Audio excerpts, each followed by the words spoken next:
erromatarrek zertaz egiten zuten barre antzerkian?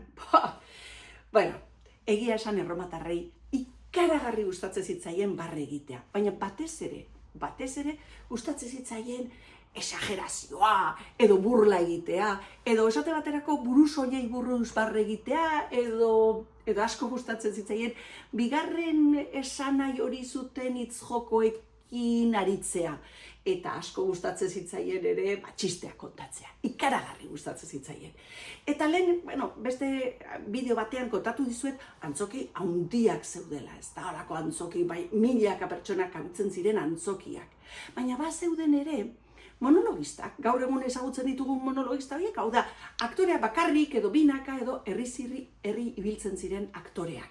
Eta hauek joaten ziren eta komedianteak izaten ziren, eta normalean kontari ibiltzen ziren, hasten ziren kontatzen ez dakiz zeinek egin ziola besteari alako trampa eta bestea berriz, kendu ziola eta burusoil utzi zula, edo parre egiten zuten gizon zar bat eskondu zalako neska gazte batekin, eta horrelako kontuei buruz parre egiten zuten.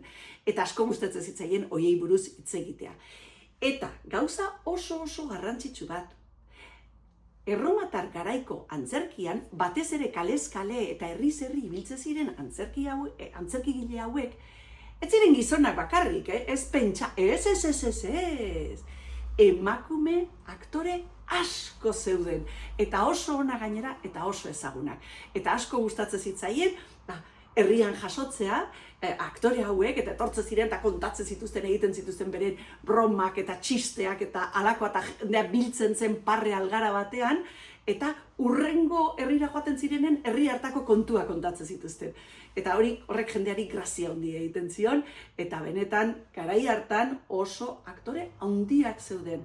Bai, antzokia handietan, eta baita kaleko antzerkian ere.